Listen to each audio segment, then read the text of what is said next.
Good morning and welcome. My name is Mauricio Alarcón, and I'm going to be the moderator of this panel entitled Climate Crimes and Strategies to Combat Them. Not only in Latin America and the Caribbean, but around the world, as we have an expert from International Lawyers Project who works in Europe, Asia, and Africa as well. This panel seeks to share experiences and lessons in promoting transparency, social control and protection measures for activists as mechanism to fight against environmental crimes such as illegal logging, land grabbing, wildlife trafficking, and illegal mining. This includes detection of risks of corruption, opacity, institutional weaknesses, and illicit financial flows, among other aspects, and the use of legal tools and strategies to address corruption and promote transparency in climate crimes.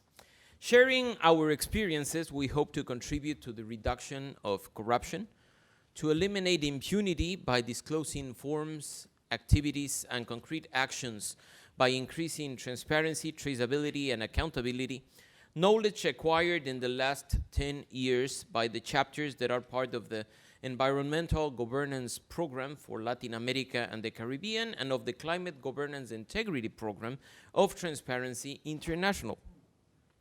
But also the experience of our partner, the International Lawyers Project, is really important for this opportunity. We also want to disseminate and alert different stakeholders from civil society organizations, academics, and communities about the mechanisms used by illicit actors, organized or not, that threaten the environment in its various illegal forms.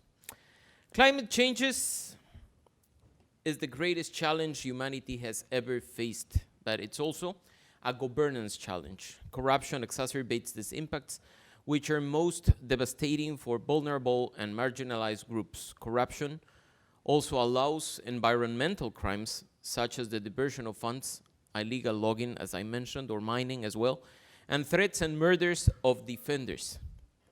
These environmental crimes are all too often intertwined with undue influence and illicit lobbying by interest groups such as fossil fuels, strip miners, wildlife traffickers, who wield disproportionate and wealthy influence over climate policy making as well as environmental policy. TI's Climate Integrity Governance Program has been strengthened in the Environmental Governance Program in Latin America and the Caribbean, and has to offer the experiences and lessons to other regions in the world. Since these organizations have a proven track record of working against climate change, corruption, and the promotion of transparency in the climate and environmental sector for the last 10 years, through a variety of activities, including capacity building, investigations, promotion of public policies, and management instruments, and also the support to local, national, and international law enforcement authorities, civil society, including indigenous peoples and groups, and journalists. As I mentioned before, the panel will be complemented by the participation and experience of the International Lawyers Project, which will provide knowledge of how to use the law to confront and address financial crimes and money laundering at each step of the supply chain of these environmental crimes, and how you can work with civil society organizations to tackle corruption in climate crime. After this introduction, as you are not here because of me, but because of our panelists, let me introduce them to you. We have here Sandra Martnez. Sandra has an MA in political science, and it's a bachelor in political science, but she's also the specialist in democracy and electoral regime. As programmatic director of political system and state initiatives in Transparencia por Colombia, the national TIAP chapter, for more than 10 years, she has led initiatives to promote transparency, integrity, and accountability in public management and political system, and raise awareness about the importance of increasing access to information, state capacities, and trust in order to fight against corruption. In addition, she has promoted initiatives to expand on the analysis and comprehension of the corruption phenomenon from other perspectives, such as the damages it causes, the visibilization of crimes and victims, and its relationship with the violation of human rights and environmental crimes. At the other side of the table, we have Joachim Stassart from Transparency International Brazil. He's the lead researcher on land governance and environmental crimes. Over the past few years, he has conducted research on the nexus between corruption and the environment in different topics, including land grabbing and related deforestation, the climate agenda, wildlife trafficking, illegal mining, and extractive industries in Brazil. Previously, Joachim worked for the French Embassy in Myanmar and the Belgian Association of Political Sciences. He has an MA in Human Rights from Sciences Po Paris and bachelor's degrees in political sciences as well as in economics from the University at Louvain, Belgium. Magaly Avila from Peru has a bachelor's degree in sociology, specializing in social ecology with a master's degree in cultural studies. She's an expert with 15 years of experience working in anti-corruption policies, environmental governance, climate management, and forestry. She's the director of the Environmental Governance Program at Proética, the Peruvian chapter of Transparency International. For 11 years, she has extensive experience with fundraising, with designing, developing, and managing, as well as monitoring and evaluating programs and projects in these aspects. She represents Peruvian civil society as a member of the National Commission on Climate Change and Climate Funds, UNDP-DCI. She leads the research team of the Environmental Governance Program and is responsible for the edition of more than 30 publications. She's the author of several specialized national and international studies and articles related to risk analysis and environmental governance. It's important also to mention that Magaly is a petitioner, a usual petitioner, at the Inter-American Commission on Human Rights, but she was the first one participating in a thematic hearing on corruption and human rights violations of indigenous defenders at the Peruvian Amazon. And finally, Maria Cristina Mundin, the senior projects manager at International Lawyers Project, where she leads the organization's Environment and Sustainable Development Program. She's a qualified lawyer in the Philippines and now based in London, where she also took her master's degree in environmental law. Now she works with grassroots communities, civil society groups, and parliamentarians to address environmental challenges around the world on issues such as climate justice, environmental crimes, natural resource governance, and biodiversity conservation and protection. Each of our panelists will have 10 minutes to their main expositions, to expose their topics. And we will start with Sandra, who's going to speak about the challenges for bringing the anti-corruption agenda into the environmental protection initiatives to combat deforestation and loss of biodiversity in Colombia. Sandra, good morning and welcome. Good morning. Good morning, everybody, and thank you, Mauricio, for this introduction. And good afternoon if there's some other people joining this panel online from other parts of the world. I would like to first provide a brief introduction. I'm sorry with this. You hear me okay? Mm-hmm. If I move my head, no. So I would like to provide a brief introduction about Colombia context and then highlight four main challenges that we have identified on how bring the anti-corruption agenda to the fight against environmental crimes. So there's one initiative that we have led in Transparencia por Colombia. It's called the Monitor Ciudadano de la Corrupción, Citizens Monitor of Corruption. And with this initiative, we have been identifying over the past 5 years different corruption events through a thorough revision of public, news media covers from national and local level. Reading a lot of this information, contrasting it with formal information, maybe from some authorities or other information that we can gather, we started building 967 corruption events in Colombia that took place over a period of 2016 and 2020. This construction allowed us to identify actors, types of corruption, in some cases the money that was being invested, the regions of the country that were affected with this corruption. It was very interesting that when we started to see if there was a connection between environmental crimes and these corruption events, we just find 3% of the 967 cases related with this. This is really low, and it's low because if we take into account Colombia, well, we have one of the biggest forests in South America, and I even would say in the world. We're in the Amazon, we're just behind Brazil and Peru. Also, we have had a lot of problems regarding environmental issues in our country. For example, between the years 2000 and 2019, deforestation showed a net loss of forest of about 4.5 million hectares. How do you say hectares? Acres. Acres, okay? And in 2020, curiously, during the pandemic, deforestation rates increased in the country, and 60% of this deforestation concentrated in the Amazon region. So it's kind of interesting to see that news media doesn't cover these environmental crimes, or at least they don't include this corruption perspective in how they are covering this analysis. However, with this 3% of the cases that we were able to build, searching for different sources of information, we identify that most of them were related with weaknesses in the state level and institution levels. So, for example, this was associated with discretionary decision-making. You were mentioning that at the introduction, undue influence in environmental procedures, such as granting licenses,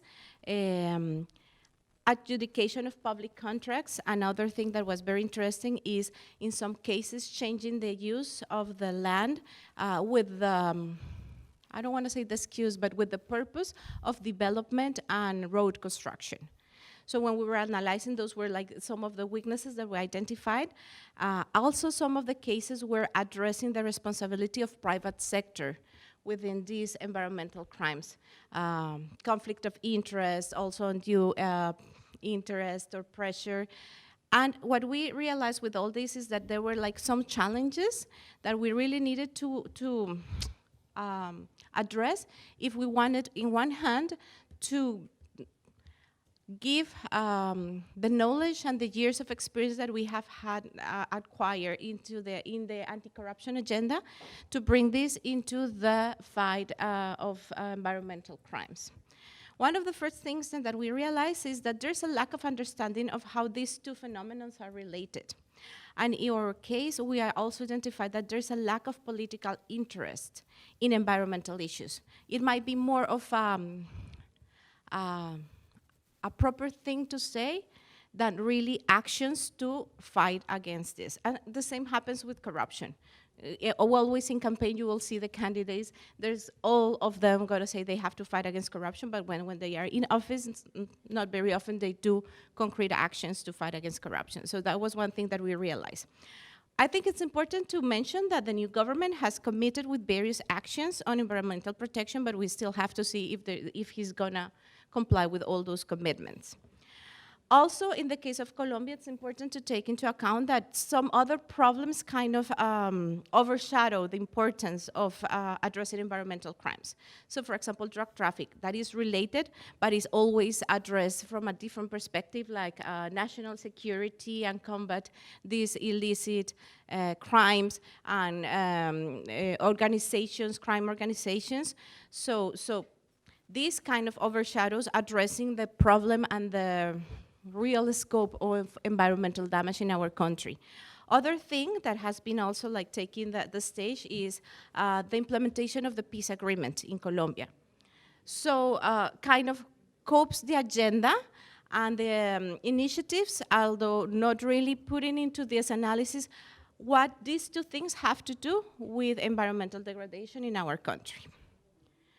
Also, due to the work that we have been doing, one of the things that we came to identify, and that was very interesting, is that although we don't really understand how these two phenomena are linked, there is one thing that was common over and over when we were doing research and talking to some other actors and environmental activists, and as that there's this group of people that we call the invisible ones. these persons that at the end are the ones that are benefiting from these illegal crimes. What we call maybe from the anti-corruption field, the final beneficiaries, but from the environmental perspective, analyzing this with the glasses of anti-corruption is new and is different, or at least for our country. But it is important to understand this because otherwise what we started to see is that usually the actions to fight against environmental crimes mostly tend to go to the weakest link, which is the people in the communities or in the local level that are committing the crimes, but not really the ones that are benefiting from it. Other thing that we identified, along with the lack of understanding of these two phenomena, was, as I mentioned, institutional weaknesses. Poor institutional capacities for problem management and high discretionary decision-making regarding environmental issues. Weaknesses in the management of public information and opacity in its disclosure. And this not only limits the right of access to information, but also impedes to know and follow something that is very important, and is the amount of money that is being invested in protecting environment in Colombia. Now that we are going through the processes of the Escazú agreement, now with the COP27 that many countries have committed to continue giving funds to the countries that have been more affected with environmental crimes, it's important for us in Colombia to have this information, but it's a reality that we have weak information systems, and more in terms of the money and how it is being invested, national and international funds. The same happens, sadly, with the funds for the peace implementation program. So it's with a lot of opacity. Also, regarding the institutional weaknesses, we also have found inefficient and poorly coordinated institution systems of control and sanction. Sometimes talking with some of the representatives of the, 1 minute, I'm sorry, I'm gonna run. Talking with some of the representatives of the control agencies, they would say it's really difficult first to establish a nexus between corruption and environmental crimes. And for the judiciary, this is necessary. Otherwise, they won't be able to bring all the analysis of corruption into this investigation of environmental crimes. So having that nexus is difficult. But part of these difficulties rely on obtaining and exchanging evidence, the quality of the information that is being offered, and the lack of coordination of different actions carried maybe even in parallel phases between different entities at the national and the local level, and even at the regional or international level. So this kind of adds to this institutional weakness. Thirdly, and I will go very fast, is the difficulties in implementing the regulatory frames.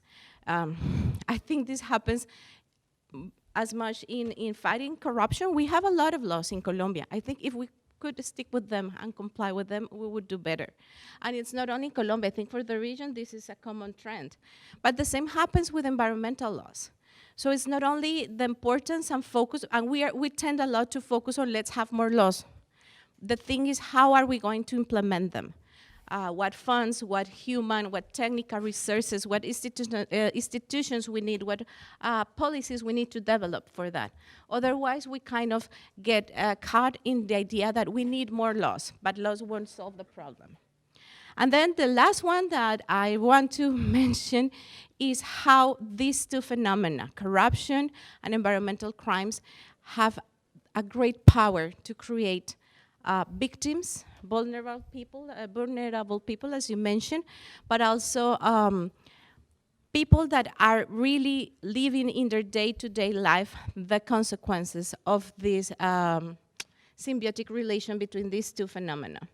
So this is the people that is not only that they have to be involved in the illegal environmental activities, but also because of the weaknesses that corruption creates, they are not able to have access to other sources, employment, education, maybe infrastructure to to grow something and bring it out, to participate in other economic processes and not these illegal channels.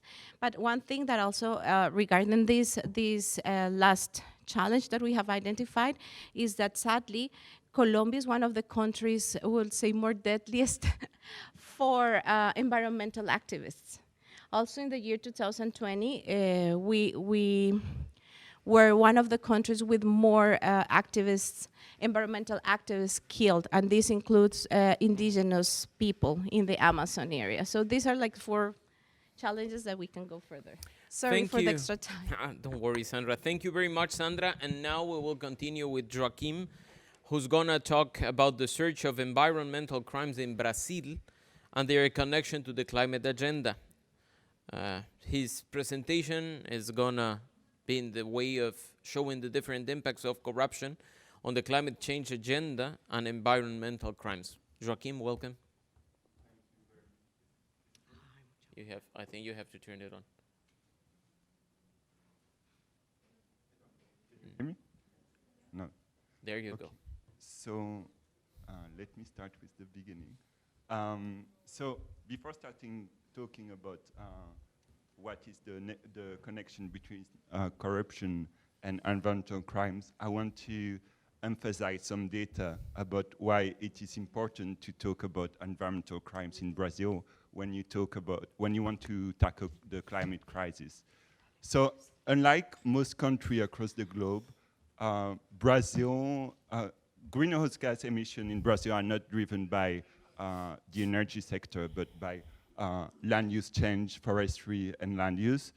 So you have 46% of the greenhouse gas emission from land use change in Brazil. And this is mostly driven by deforestation, and we had quite a set record last year that over 13,000 square kilometers of deforestation in the Amazon region in 2021. This is, I had a look yesterday, and this is about the size of Montenegro or Qatar or Lebanon for just a year in Brazil. So it's going to happen every single year if we don't do anything about that. And then the question is, what is the connection between this and environmental crimes? And actually, illegality is at the heart of deforestation and forest degradation. And we have, for example, 99% of deforestation in Brazil is illegal.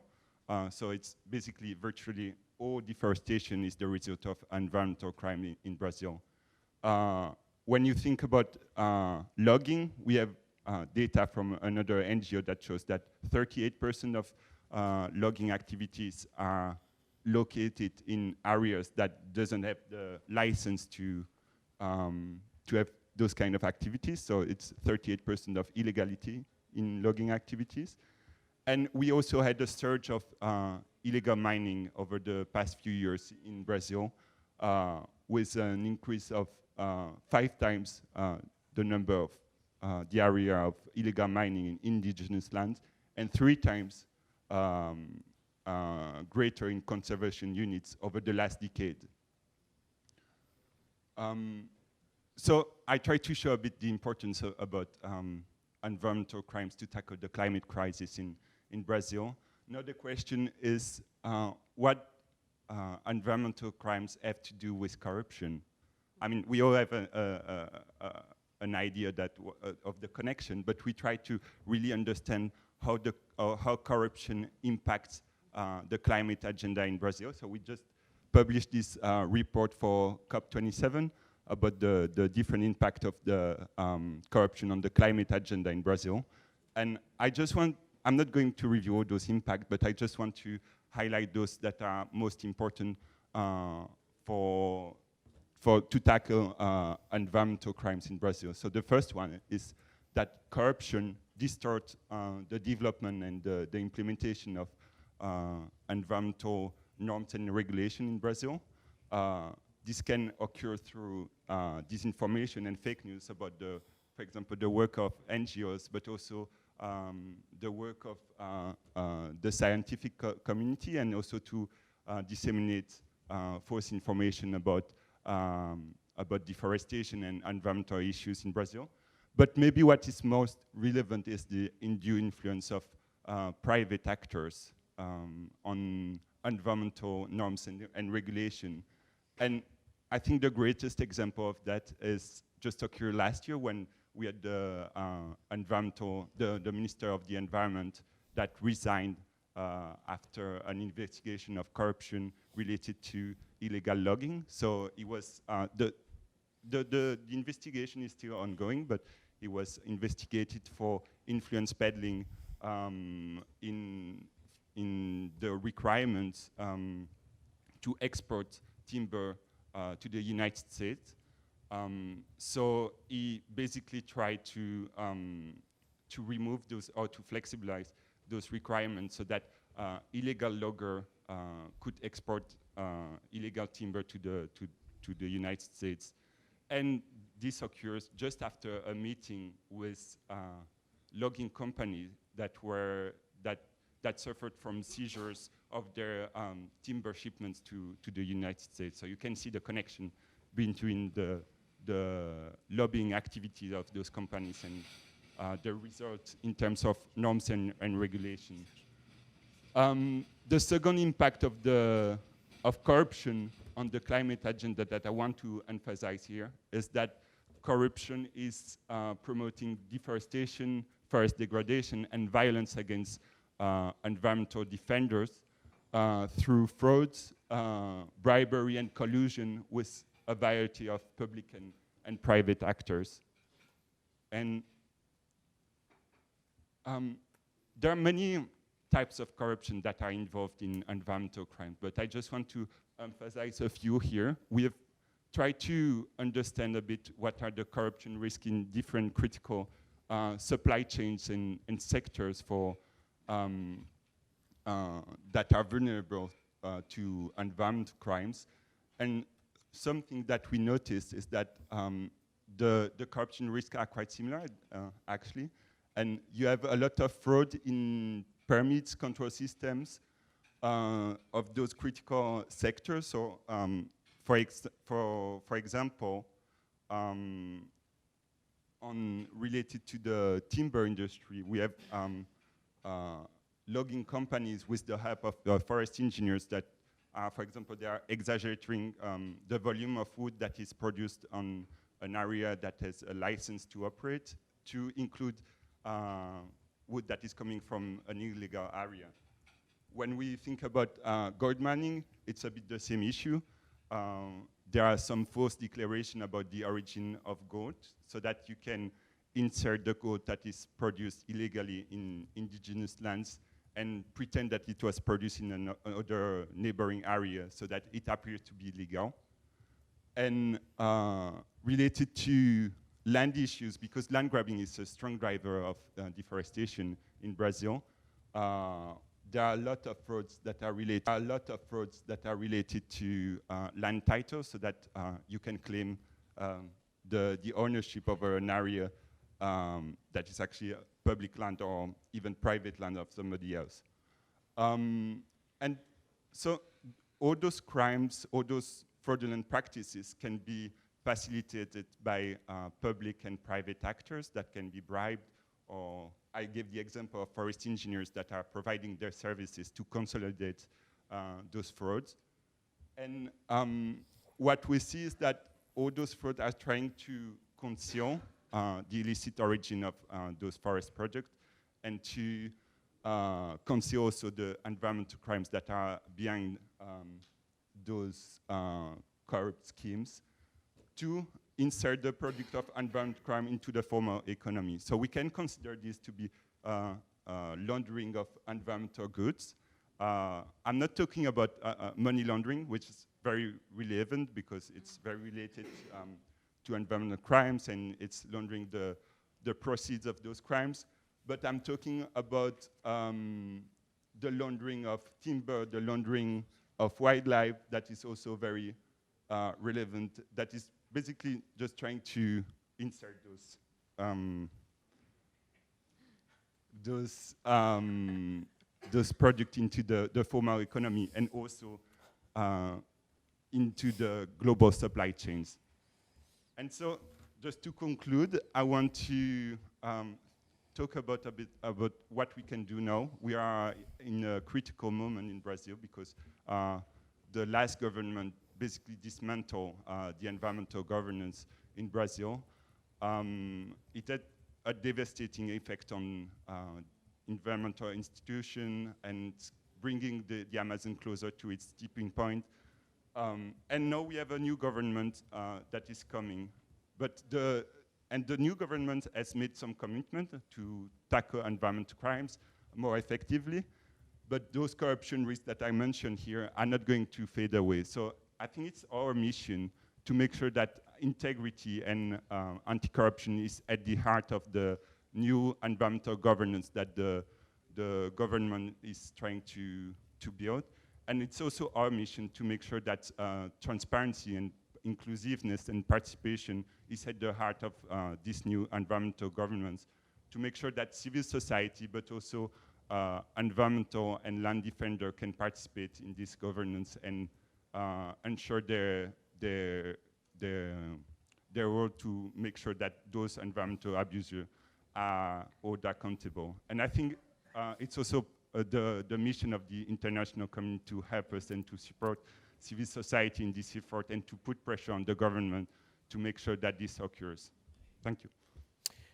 Thank you very much, Joachim. For the ones who speak Spanish, the next presentation is fine. For the ones who speak English, I'm going to give like brief summaries, as Magaly is going to give her presentation in our native language, Spanish. But Magaly is going to talk about the situation of deforestation and land trafficking in Peru and the initiatives that civil society leads in the country to deal with the problem. Magaly, bienvenida. Por favor, hablar despacio para yo poder tomar ideas y traducir al inglés. Hello, everyone. Thanks for coming. The mic is not working.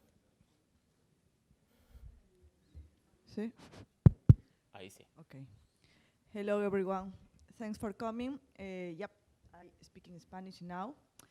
La corrupción tiene un aspecto multidimensional sobre la democracia, como ustedes saben, ¿no? El Estado de Derecho y en particular sobre el ejercicio y el goce de los derechos humanos. La corrupción además impacta específicamente en la vida cotidiana de cada uno de nosotros. Cuando nosotros decimos que la corrupción genera muertes, no es algo que esté alejado. Generalmente antes a la corrupción se le veía como un funcionario público que generaba beneficios privados para ellos, ¿no? Sin embargo, no, it's fine. Don't worry. I'm taking notes. Magaly was saying that corruption has a multidimensional aspect that impacts directly into democracy and the exercise of human rights, that corruption kills and affects people directly, and it's not just a function involving public funds and the spending of public funds, but also other aspects related directly to people's lives. Los delitos ambientales en nuestro país, en el caso para Perú específicamente, están articulados a corrupción, están articulados a asesinatos, están articulados al debilitamiento del Estado de Derecho, ¿no? Los delitos ambientales en nuestro país, que es un país de bosques, el Perú es un país cuyo territorio nacional está habitado por un 60% de bosques. Entonces, cuando hablamos de corrupción y de ilegalidades, no estamos hablando de algo que es ajeno a nuestro territorio nacional. En el territorio de Perú y en los bosques amazónicos de Perú se desarrollan narcotráfico, se desarrolla tal ilegal, se desarrolla minería ilegal, trata de personas, tráfico de especies. Podemos decir que es un laboratorio de ilegalidades en la Amazonía. Environmental crimes in Peru are directly related to corruption, death, and impacts the rule of law. Peru has many forests. Magaly says that 60% of its territory, basically it's a forest, and we are talking about something really important for the country, considering that there is a lot of drug trafficking things happening there, as well as wildlife trafficking and illegal logging as well. Y frente a este escenario, no es que el avance de las ilegalidades en nuestro territorio nacional se dé de manera paralela frente a un Estado presente, frente a un Estado sólido, sino que más bien es un correlato sobre el Estado que se ha ido debilitando en los últimos años. Nosotros en el Perú, y por eso quiero mostrarles esta diapositiva, desde el 2016 el Congreso de la República ha promovido 6 mociones de vacancia presidencial por incapacidad moral permanente. Nosotros hemos tenido 5 presidentes en 6 años y hemos tenido 3 parlamentos en ese mismo tiempo. Hemos tenido además 70 ministros en 1 año y medio de funcionamiento del actual Estado, y el día de hoy se está debatiendo una nueva vacancia al presidente actual. Entonces, Sorry, Magaly. This is important due to the data that is there. Institutional weakness in Peru is huge. In the slide that you can see over there, I'm sorry for the ones who are here and have this big thing.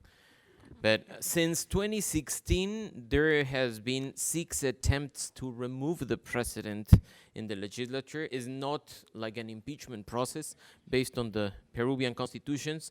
They have had 5 presidents during recent years and 70 ministers in a year and a half. So there's a huge problem related to institutional weakness and instability.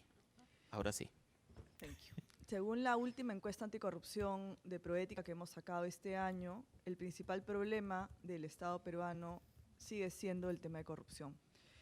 ¿Por qué menciono esto como antecedente? Next, please. Sorry. Okay. En esta encuesta, por primera vez este año, que es una encuesta global anticorrupción que se aplica en todos los países, y Perú también ha hecho su propia encuesta, que la hacemos cada 2 años,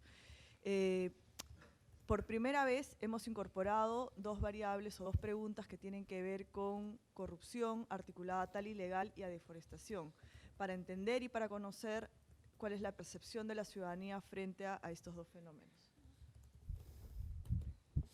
The anti-corruption survey that was carried out by Proética in Peru during 2022 reveals that the first problem for citizens there is corruption. The methodology is based in the Global Barometer of Corruption elaborated by TI, and it's the first time that the local survey, the national survey, has 2 questions related on corruption in environmental issues. Ante la pregunta si nosotros considerábamos que la deforestación y la tala ilegal son un problema que afecta al país, más del 50% de encuestados considera que sí, que es un problema muy grave para el país. Y además 8 de cada 10 peruanos considera que el Estado peruano no hace lo suficiente para enfrentar la deforestación y la tala ilegal, y atribuyen esta inacción principalmente a la corrupción. In the first question about deforestation and illegal logging, more than 50% of the people that participate in the study consider it a serious problem for the country. And 8 out of 10 Peruvians believe that the government is not doing enough to combat this crisis.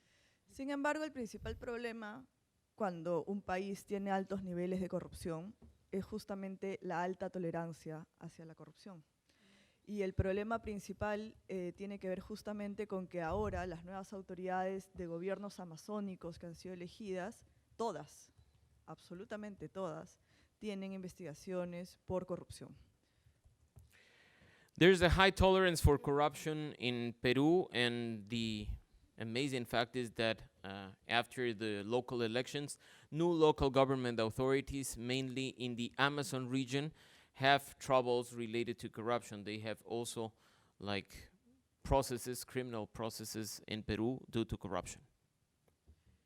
Entonces tenemos a nuevas autoridades amazónicas de los gobiernos regionales amazónicos que son investigadas por tráfico ilegal de madera, por delitos ambientales contra los recursos naturales, por estar articuladas a tráfico de tierras, en articulación y en asociación para tráfico de tierras en esta zona, y a palma aceitera, porque cuando hablamos de legalidades y de flujos de dinero ilícito, no solamente hablamos de actividades ilegales, ¿no? También hablamos de actividades legales como agroindustrias que acaparan tierras amazónicas, despojan de territorios a pueblos indígenas y en su camino además generan asesinatos, muertes, migraciones y mayor pobreza en esos territorios. Authorities, the ones that Magaly already mentioned from the Amazon region, are investigated for trafficking, environmental crimes, land trafficking, as well as money laundering. They are not only facing illegal activities by themselves, but also activities that seem to be legal but involve problems such as forced migration and activists' murders and crimes. Este año hemos hecho una investigación, Proética suele publicar investigaciones justamente relacionadas a temas que tienen que ver con delitos ambientales y articulados también a los compromisos climáticos globales. Y hicimos una investigación en función a cómo se trabajaba el tema de el incremento de los delitos ambientales en nuestro país.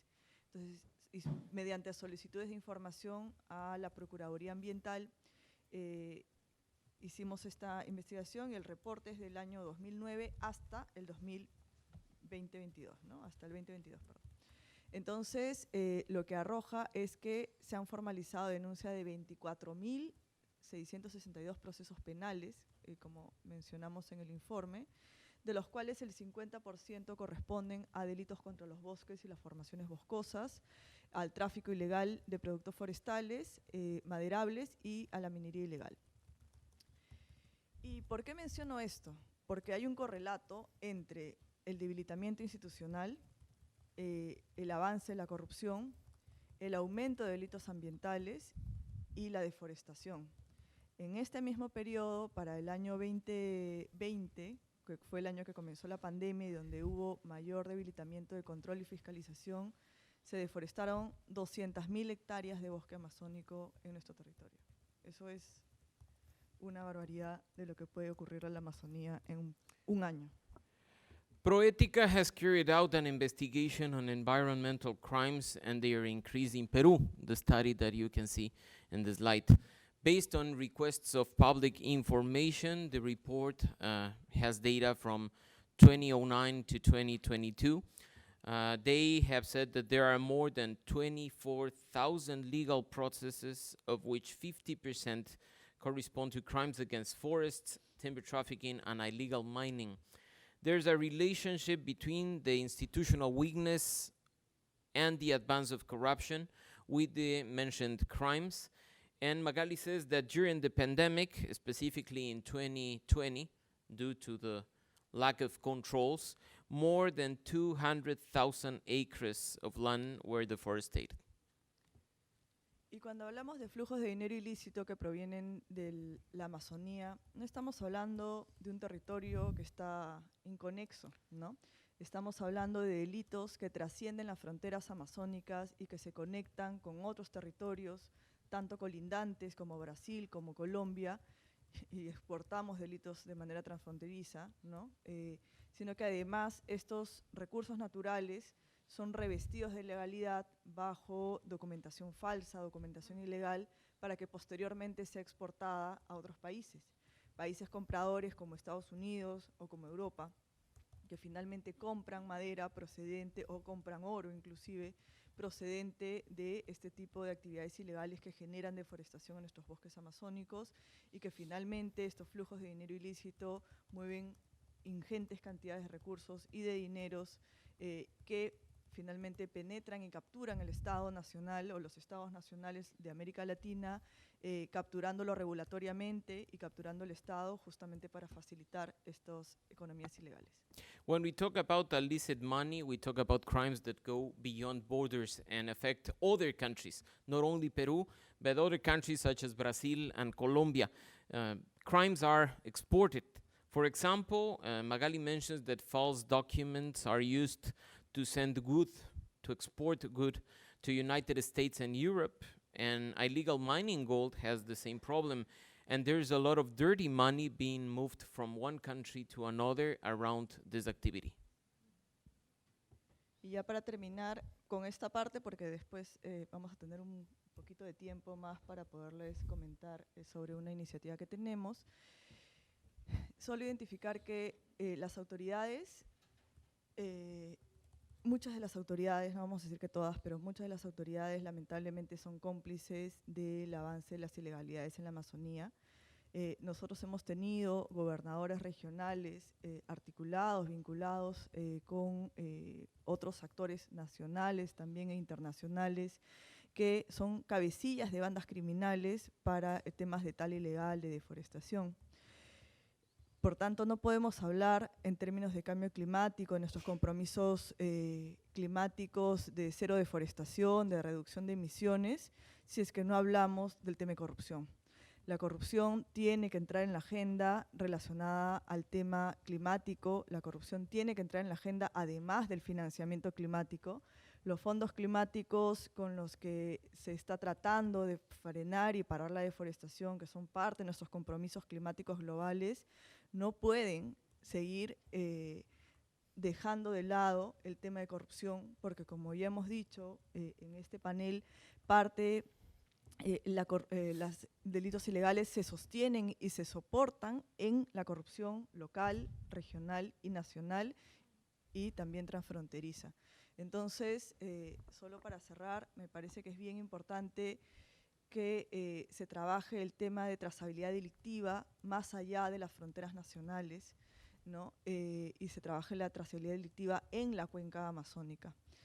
Creo que es la única manera en que vamos a poder frenar de alguna manera estas ilegalidades y el desarrollo de estas economías ilegales que van creciendo cada día más, pero que además tienen un impacto directo en los usuarios del bosque, que son las personas más vulnerables, como son los pueblos indígenas y los pequeños agricultores. Gracias.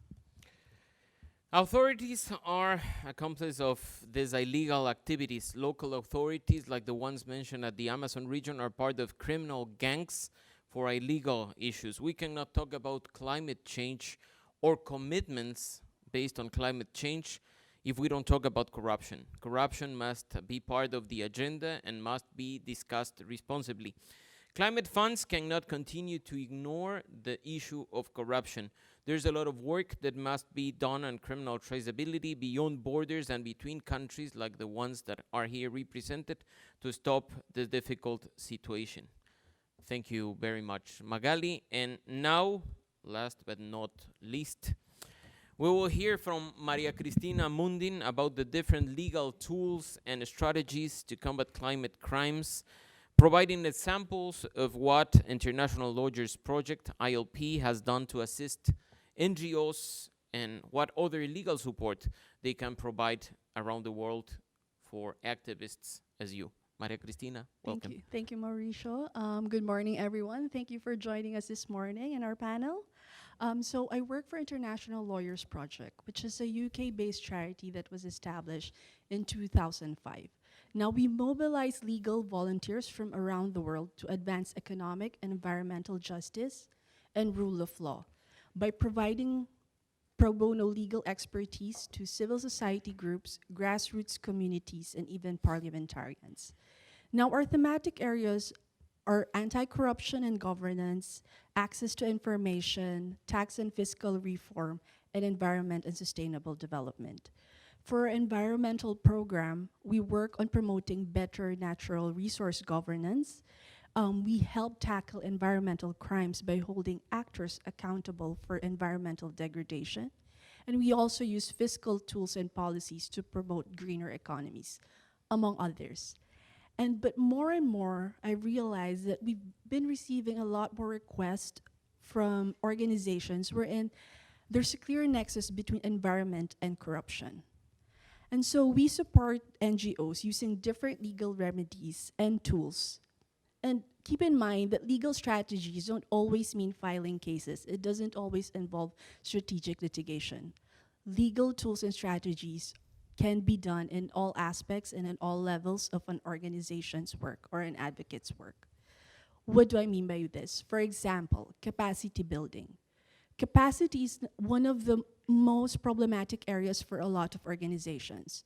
For a lot of environmental organizations we work with, they don't have the human resources or financial resources, as Sandra mentioned earlier, to tackle corruption or to conduct programs or projects that will address climate injustice in their respective countries. So what we do is we provide capacity building for them to help them achieve their their objectives.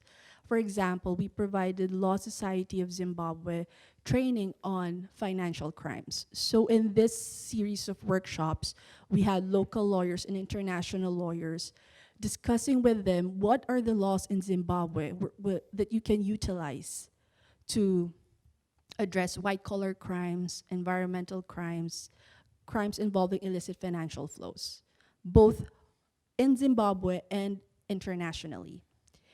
We've also provided training for a lot of environmental and anti-corruption NGOs on sanctions to combat corruption specifically. And later on, I'll also discuss more about sanctions as a remedy.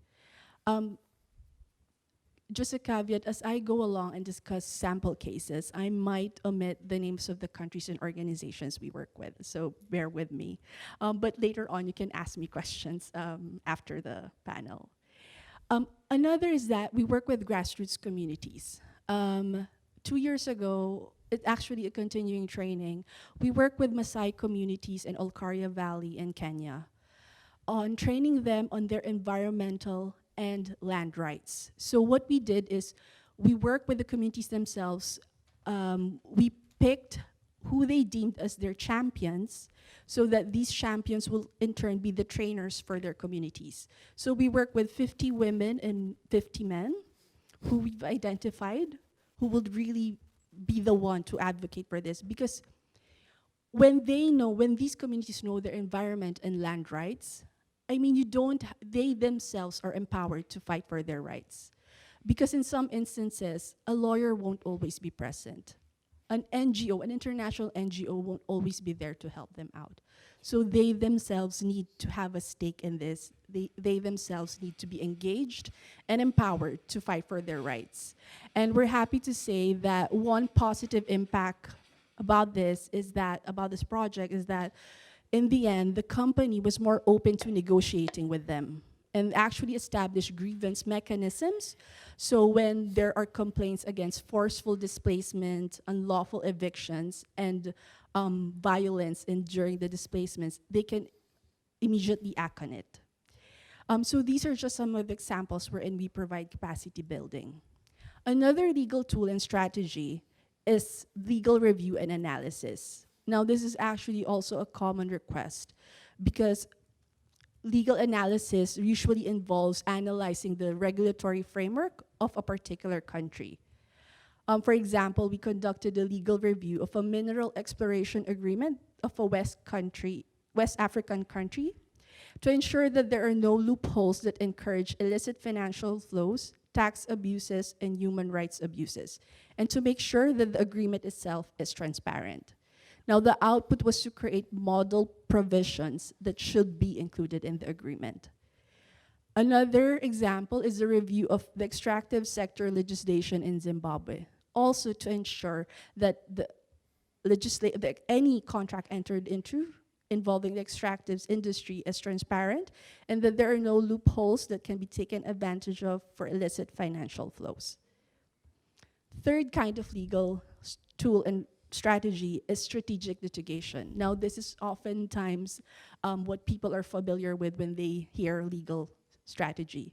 So you use criminal laws and civil laws that are available in that country to hold actors accountable for environmental degradation, or just to make an impact and a difference in their fight for climate justice. An example would be how to use anti-money laundering laws in that country. Because in a lot of countries, they don't have strong environmental laws that actually offer stronger penalties and sanctions. Sometimes it's just limited to fines. So what do you do to impose stronger penalties? You look at other laws, whether it's criminal or civil. Currently, we're providing advice for an organization that is fighting against a company in the global north involved in illegal fishing. And this case actually also involves global south country, so it's a multi-jurisdictional legal assistance. And we also provide international best practice advice, because for some countries, they're only aware of what are the legal remedies in my country. But there are more laws out there that you can utilize. For example, what can you use from the cases in Brazil that can also be applied in an African country? Because one thing we realize is that, I mean, I've worked with countries, organizations in Asia, Latin America, and Sub-Saharan Africa, and the challenges are always the same and similar. Like, you'd think it was different between regions, but it's not. They have the same problems with anti-corruption. They have the same problems of weak laws and enforcements. As Sandra said, laws always won't solve the problem. We also have to look at enforcement and implementation. Now, last is sanctions. I mentioned this earlier. It's a policy tool for governments used to sanction governments or targeted individuals. Now, the most famous is the US Magnitsky-style sanctions, because it's also the first that was established. But Canada and UK also has their own sanctions regime, also the EU. And these sanctions have imposed sanctions against governments or some thematic areas such as human rights and anti-corruption. And often the effect that can be imposed when an individual is sanctioned is an asset freeze or a travel ban. And this may not seem a lot, but when you're there is really an impact when you implement sanctions, because it really restricts and limits that individual's ability to move and conduct business around the world. Now, how do you see sanctions as working effectively to address environmental crimes? Well, I'm happy to say that OFAC, or the Office Foreign Assets Control, in last October, imposed a sanction. Thanks, Mauricio, I was afraid of being carded. OFAC imposed a sanction on a wildlife trafficking organized organization, particularly against Malaysian T. Bonching and Sunrise Greenland, for their involvement in trafficking of endangered and threatened wildlife of rhino horns, pangolin, and ivory from Africa to Asia. And they've been doing this for 20 years. So the OFAC deemed them a threat to global security. So that's one example, so 1 minute. So these are just the legal remedies that we've been able to provide, but by no means is it exhaustive. But in order for the strategy to work, it has to be NGO or community driven, otherwise you don't succeed. So you need different holders working together, not working in silos, to achieve environment and climate justice. Thank you. Thank you, Maria Cristina. And after this round of presentations, as we don't have much time and we want also to hear from you, I want to ask you two things, and please, you have 3 minutes each to answer both questions. The first one is, and you already mentioned 4 of them, but you can have more time to go deep into the thing. What are the biggest challenges you have had to face in your countries, and how you have managed to overcome them? And the other one, what are the good practices, or what are the best practice that you would recommend to implement based on your experience and on the topics that you have exposed? And we are going to start with Joachim.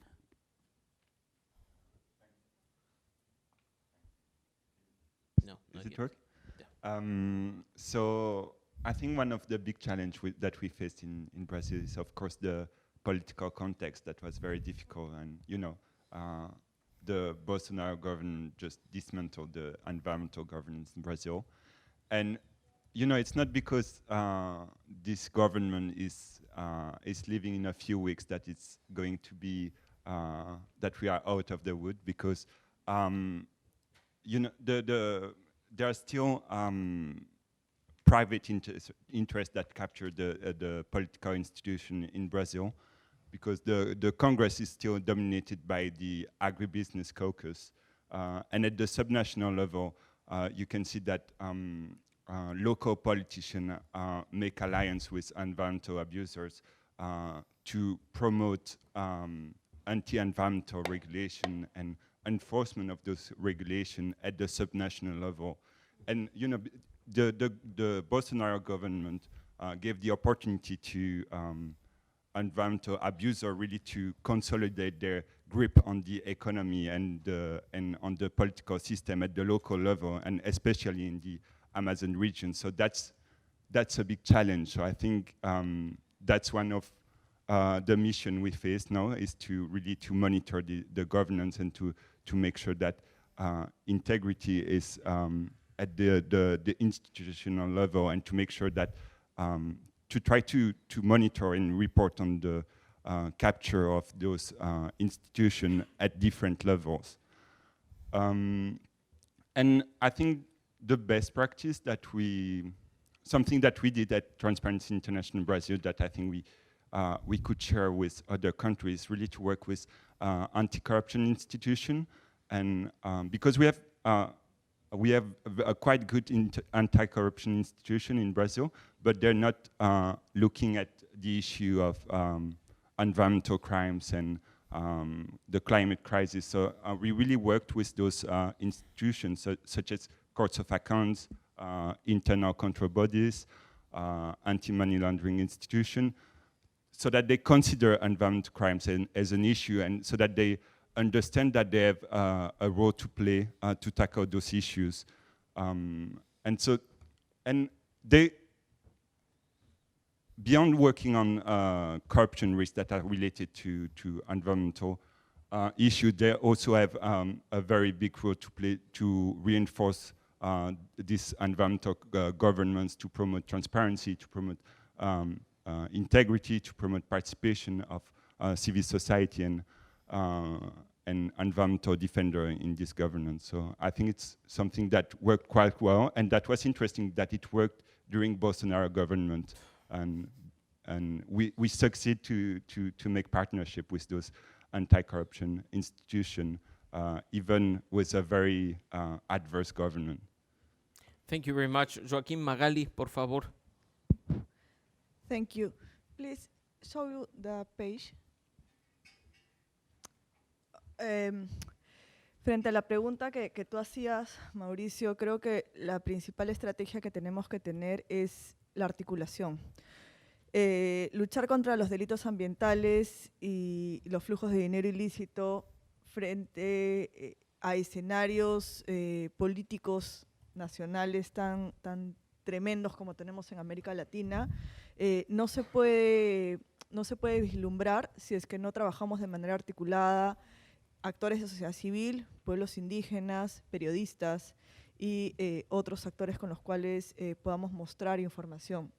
Yo les quiero mostrar una website que se llama maderalegal.pe, que esa es un... perdón. No, dale. ¿Sí? Que es Timber Legality Observatory. No. No, the web page. The website. Thank you. Yeah, sigue nomás, Magaly. Ok. Bueno, es un observatorio de madera legal y este observatorio... No, perdón, ahí, para que te traduzca. Sí, the main strategy that Magaly suggests is like based on coordination and teaming up to fight against environmental crimes, whether the national challenges every single country in Latin America faces. It is necessary to work in a very articulated way between civil society activists, indigenous activists, as well as journalists. She wants to show us a webpage that is an observatory on the situation of illegal logging in Perú. Es un observatorio de madera legal.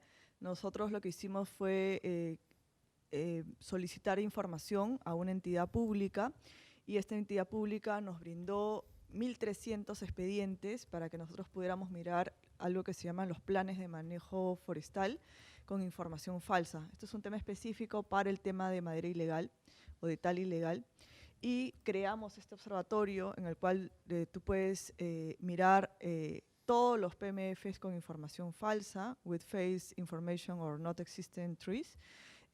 Hay otra sección sobre actores involucrados, y también los puedes trabajar por un mapa interactivo, ¿no? Interactive map. Si ustedes, por ejemplo, ponen actores involucrados, les va a arrojar esto, ¿no? Y pueden poner el nombre, filtrarlos, filtered for actors, for modalities, for regions, y pueden ver los gráficos, los resultados, las listas. Yo puse el nombre de un actor que se llama Marcial Peso. y que tiene a su vez más o menos unos 60 planes de manejo con información falsa. Y algo que es interesante de esta plataforma, yo se los voy a mostrar porque yo sé que es difícil para la persona verlo. After she's gonna. Proética developed this site to incorporate public information from more than 1,300 forest management plan files. Public information. Based on these public information files, they detected false information on this topic, and in that web page, they present data from the people involved, and everything can be seen on an interactive map with graphics and results. Magaly was showing one search related to a person with more than 60 national plans that involve false information. And Just one person. And for example, you show you las redes de influencia de este actor con otros actores articulados a ilegalidades. ¿Y quién es este personaje? Es nada más y nada menos que el gerente regional de la gestión forestal y de fauna silvestre de un gobierno regional amazónico. Wow. You can also see networks of influence with other actors linked to corruption, and the person that Magaly was showing there is the regional manager of the forest program of an Amazon government in Peru. So he's a national and local authority. Yeah, and he's the one with 60 files with false information. Entonces, ya para cerrar, creo que esta información sirve para sociedad civil, para funcionarios públicos en la toma de decisiones, para periodistas, pero también para compradores de madera. Los compradores de madera que dicen que compran madera de buena fe, ¿no? Que compran madera sin saber que están comprando madera ilegal y que a través de esa madera ilegal se están deforestando bosques amazónicos, se están asesinando pueblos indígenas y se les está despojando de sus territorios. Gracias. Finally, the information they provide through this webpage is very useful, and the experience can be replicated because it's great for being used by civil society, authorities, and journalists, but it's also important, very important information for those who buy good abroad without knowing that they are buying illegal good. So it's not just a resource for the ones who are here represented, but also for people who participate based on their ignorance in this kind of activities. Gracias, Magaly. Maria Cristina, please. Thanks, Mauricio. So I'll just identify 3 challenges that we've encountered. First is capacity and resources. Most environmental NGOs don't have the capacity or the knowledge to conduct anti-corruption campaigns. For environmental NGOs, their primary focus is frontline conservation and protection. So anti-corruption is just one tool in their basket to achieve their objectives. Whereas anti-corruption organizations, immediately when they look at environmental crimes, think of anti-corruption solutions and strategies. So it will actually be a good idea for more organizations like this who have the different expertise to collaborate together. Because I think legal tools, although they help, they're not really, they're not the only solution to achieve their goals, the organization's goals in fighting environmental justice. So you really need to build the capacity of these organizations because they're in it for the long run. The cases in Brazil, Peru, and Colombia, they won't be finished in 1 year. These can go on for decades, which takes me to my next challenge. It's time. Litigation cases often take a long time. I know some cases that have been languishing in the courts for 14 years. Sometimes it's languishing in the domestic courts, sometimes it's before international tribunals. And it really takes time and patience to see these through. Third is political will. As Sandra said, laws don't always solve the problem. You have to have government officials who have the will to push for enforcement, implementation, and to make the necessary changes to those laws. For best practice, one example would be the Kenya Forest Campaign that we conducted earlier this year.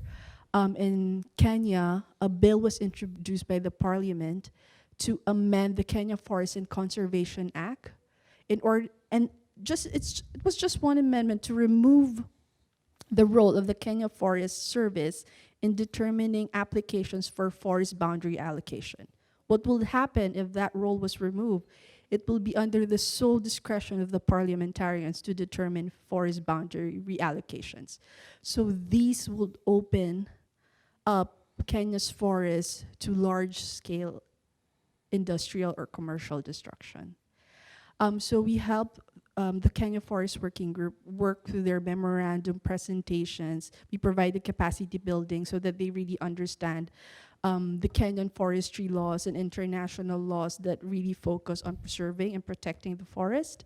And we actually was already prepared to file a litigation case, but thankfully, because it was really driven strongly by the coalition, it was 35 Kenyan organizations working on environment that really combined social media campaigns, and legal strategies to make this work. So even before they passed, they ended the session for that year, the parliaments decided not to push through with the second and third reading.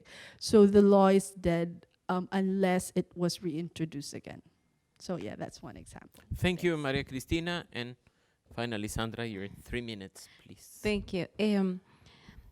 Since I started with some challenges, I would like to go further in one of those that we have been mentioning, but I think it's important to make it clear, and is how important it is to understand the relation between corruption and criminal actors in terms of environmental crimes. This forces us to change the way that we traditionally approach corruption, because this is not the sake of fighting against corruption for the good of it, but it's to understand that it has a role, maybe like a channel, to allow for these illicit activities to work. And these two illegal actors work fast. They are very intelligent, and they are very well synchronized. They are able to identify the gaps, and they are able to accommodate to the new system. And so I guess one thing that we have to be challenged is, okay, so we have to also work fast. We have to take advantage of technology. We have to exchange experiences and learn how to face and tackle this in a more timely manner. And not take so long. And this goes with our second thing, and it's how to coordinate all these efforts between governments, civil society organizations, international cooperation, and the communities. That is the most important actor that has to be involved and bring into these initiatives. What we've seen a lot of times is perhaps we're wasting efforts, since we all we want the same, but we have a hard time coordinating and working together.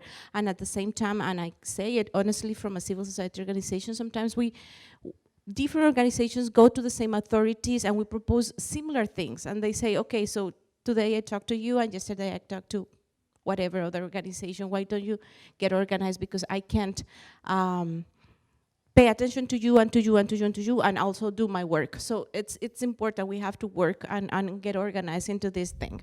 And then one third thing that I think it's important, and maybe to leave this in a high note, is I think it's important to give more visibilization, if that's the word, but make more evident the successful outcomes of all of this. I know we won't solve the problems, they take time, as you mentioned, Maria Cristina, but we have to make sure to give more publicity to the good things that are being done. Otherwise, we will start feeling that there's nothing to do, and that's like the best soil for corruption actors. When people just lost the purpose and they say, why do we care about this? It's like, okay, so you have free road and do whatever you want. So we have also to be more visible and share more the good things that we are doing. Perhaps we're not solving everything, perhaps we're working more, and this is one lesson from anti-corruption field, it's better to work in prevention than in control or sanction. We're talking about corruption, we're talking about environmental crime, so it's better if we focus a lot on prevention. But we have to make this more evident and kind of celebrate those successes, kind of give us hope and the idea. It's not a naive hope, but it's to know that there are things that we can do and that we have to continue building on those things. It's like a virtuous cycle. Thank you very much, Sandra. And after the presentation from our panelists, we also want to hear from you. So please, if you have any question or comment, feel free to stand up. But before asking or commenting, please say your name and the country you come from. So now the floor is yours. We don't have a mic over there, but we can share with you one of those mics here.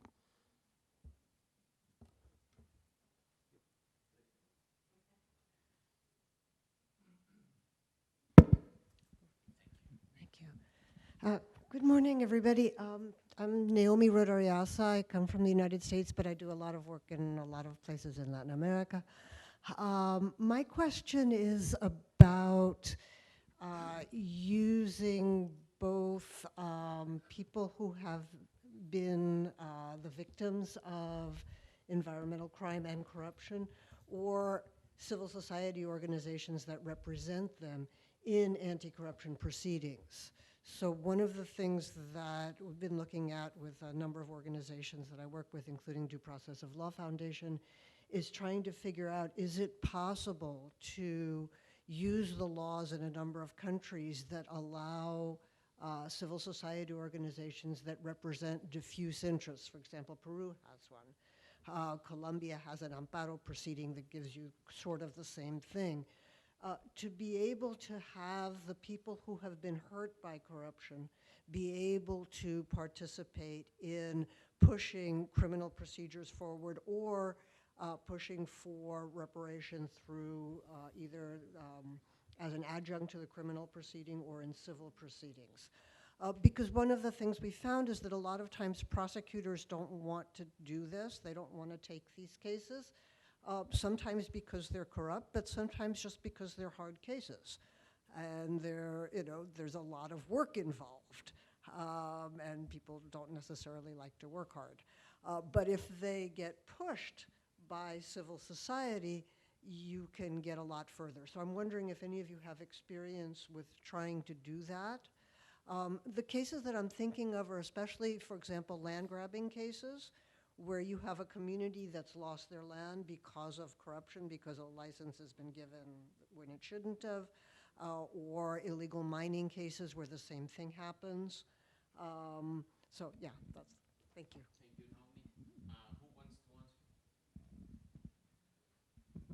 Magaly, you? So you can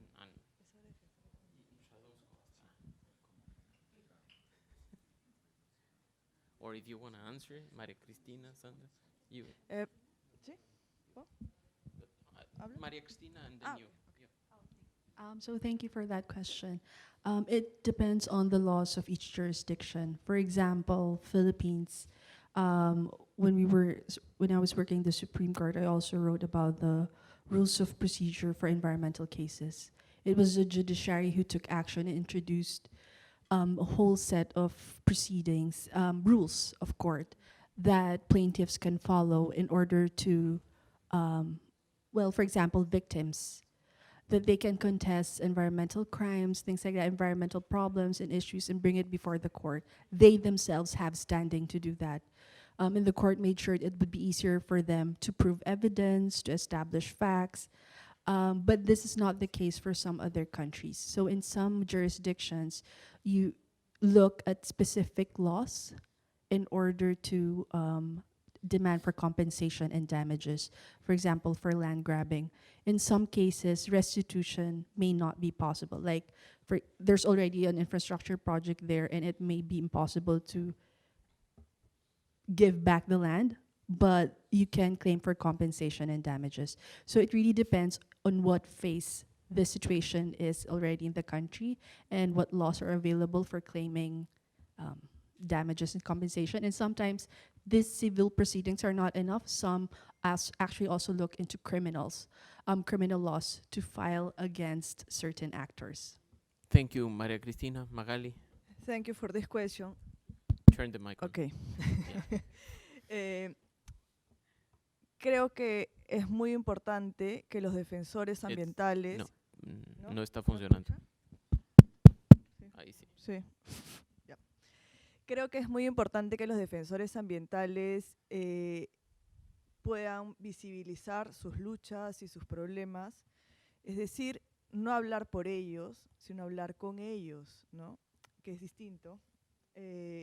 Nosotros desde Perú presentamos una solicitud de audiencia ante la Comisión Interamericana de Derechos Humanos, que nos fue aprobada, y tuvimos una audiencia en el 2020, junto a 4 grupos, 4 pueblos indígenas de la Amazonía peruana, que habían sido 3 de ellos, 3 de estas poblaciones habían tenido líderes asesinados, y en un caso estaban siendo amedrentados por actividades ilegales que se generan en sus territorios. It is very important that environmental defenders and activists can make their problems visible directly. We must not speak for them. In the case of Proética, in 2020, they promoted a hearing before the Inter-American Commission on Human Rights, bringing defenders of the Amazonian peoples of Peru to speak by themselves in the cases of threats and murders that had happened in their lands.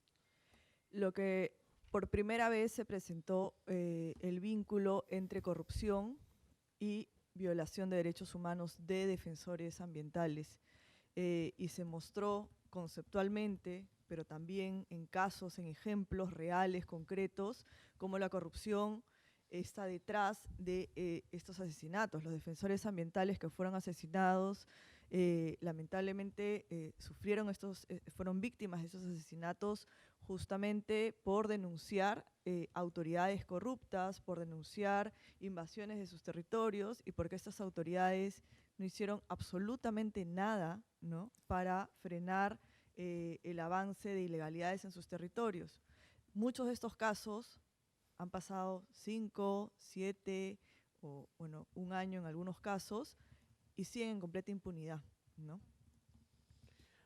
The link between corruption and murders of activists and defenders in these specific cases was made visible in front of the commissioners of the American Commission of Human Rights. Defenders were killed for denouncing corrupt authorities and for what has happened related to invasion of their territories, and several years have passed in total impunity. Entonces, en ese sentido, se creó, gracias a este espacio de la Comisión, una mesa de trabajo multisectorial que dio origen posterior a un mecanismo multisectorial también, que ya se venía trabajando, ¿no?, y que ya se publicó, que es un mecanismo para la activación de la protección de los defensores de derechos humanos en general, donde están contemplados defensores anticorrupción y defensores también ambientales. Ahora, el asunto es que este mecanismo no funciona del todo, pero por lo menos es un avance. Antes no había nada, ¿no? Y la idea es que se pueda seguir avanzando en que estos mecanismos no sean solo un papel, ¿no?, sino generar la efectividad para la protección de estos defensores, porque están en primera línea de defensa de los territorios amazónicos. As a result of the hearing they had, a working group was created that generated a national mechanism to protect human rights defenders as well as environmental defenders specifically. Of course, as it usually happens, the mechanism unfortunately is not working and it's not active, but for them, at least it's an advance its existence. So that's why it is important not only being an activist at the national level, but also going to international instances like the Inter-American Commission on Human Rights. Muchas gracias, Magaly. We are going to go for another question over there. The mic is el micrófono está atrás suyo.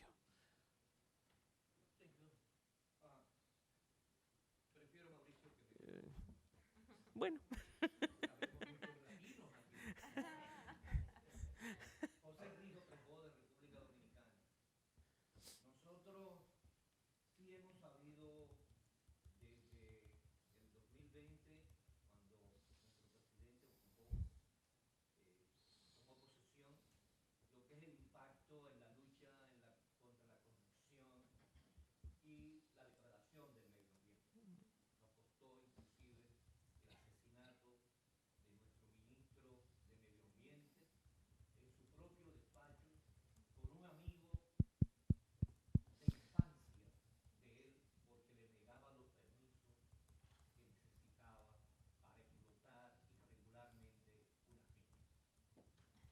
Actualmente sabemos los impactos por todas las tormentas, ciclones, vaguadas que nos azotan como islas, ¿no?, del Caribe. Pero nosotros pensamos en futuro. Creemos, ahora sí, creemos, Yo sí le oigo, no se preocupe. creemos en el futuro. Somos optimistas a pesar de la incertidumbre que nos plantea el año 2023. Y hemos decidido, conjuntamente con el BID, crear una herramienta para nosotros poder evaluar lo que es la inversión real en la protección, el cambio climático y la adaptación al mismo. Y esta herramienta es crear un clasificador funcional de gasto climático y de gestión de riesgo de desastre, porque es lo que nos va a permitir analizar no solamente las inversiones directas del gobierno en las finanzas públicas, sino también cómo se compra en el gobierno que impacta negativamente en el medio ambiente. Darle el seguimiento a una institución que compra mucho plástico para disminuirle la inversión en compra de plástico. Y eso nos lo va a poder permitir dar esta herramienta que hemos desarrollado con el BID y creo que es una buena práctica. Muchas gracias. Muchas gracias, Jose. He's Jose from the Dominican Republic. And he mentioned that for the government, this is a very important issue. He mentioned the case of the environment minister that in Dominican Republic was murdered by an infant's friend who did not receive the permits to exploit natural resources.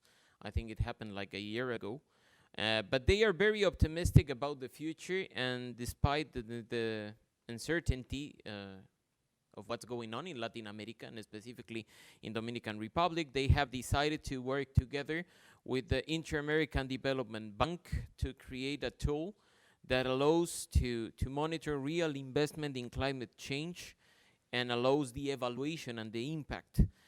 It is called, I'm not good with technical translation, but it's like a functional expense classifier that also allows to make risk management based on data analysis.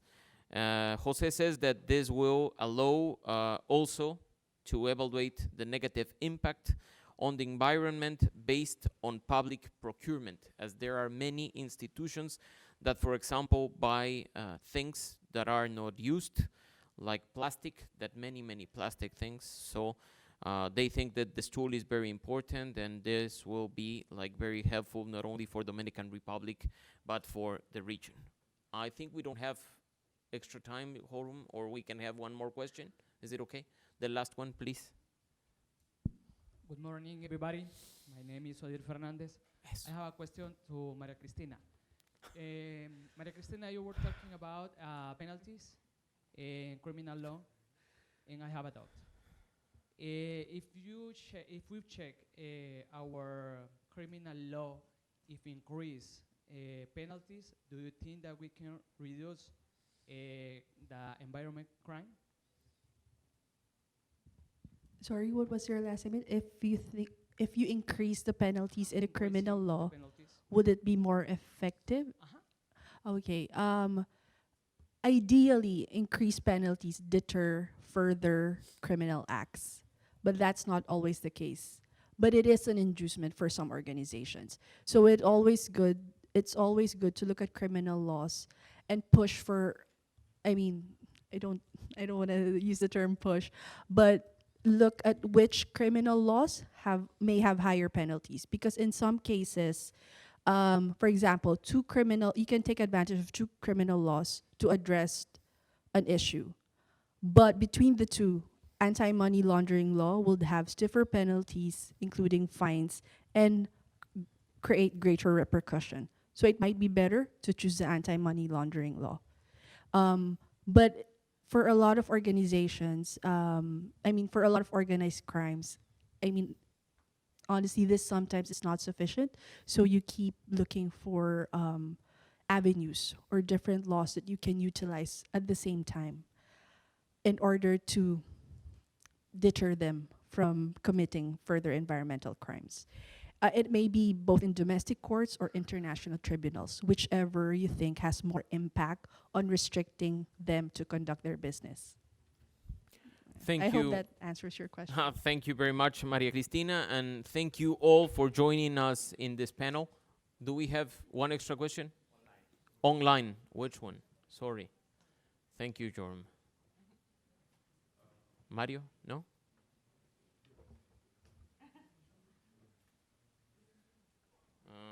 It's not a question, but a comment, I think. I'm going to read it. It's from Ángela María Rodríguez Sánchez, and she says, warm greetings to all from Colombia. She is from UNODC Colombian team, the United Nations Office on Drugs and Crime. Is that right? Yeah.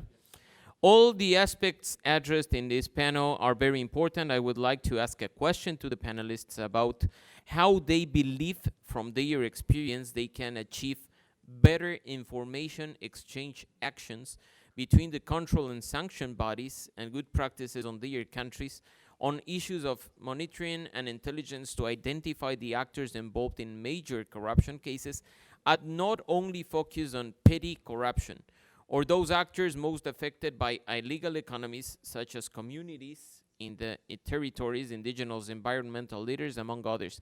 And finally, if it is possible to have the link to the observatory mentioned by Magaly. I'm going to start with the last thing. It's tala ilegal. What's ¿cuál es la dirección de la página web? Maderalegal.pe. It's maderalegal.pe from Peru. The webpage is in English too, so you can reach it and read it in English. It's maderalegal.pe. And now, who's going to answer the question? Sandrita from Colombia. Thank you, Sandrita. No, just part of it, and hello, Angela. She's an old colleague from us, so we were all happy with it. It was like, yay. Okay, no, the thing is, at least for exchange of information and also like to have, or going behind the big fish, I think we have to start thinking out of the box, and that was something I wanted to mention when you were making your question. If we just focus on corruption or environmental crimes, perhaps we're missing part of the whole picture. So we have to start bringing other information regarding public procurement, maybe regarding land licenses, regarding international businesses, and then we can start, it's making maybe like a puzzle. But otherwise, I think it's going to be impossible because all the time we're just going to have one part of the history and not the entire thing. And in that case, I think when we can build a better image of what is going on, then we can maybe decide what will be the best approach to it. If we can go from top down or bottom up, but we need to have a more clear understanding of the issue. And in that case, we have to bring other analysis and perspectives and intelligence, financial intelligence, illicit flows, campaign financing. One of the things that we realized when we were doing these corruption maps in Colombia is how much funds, illegal funds, were funneling through campaign financing, but they also had an impact in environmental crimes. So I guess the invitation is we have to broaden the scope of our analysis for that. Well, now, thank you very much for joining us in this panel. We hope that the information that was given by our panelists will be useful for your activities and the great challenges you face in your countries. Have a great day, and if you want to reach each one of them, they're gonna be here for a couple more minutes. Thank you and have a good day.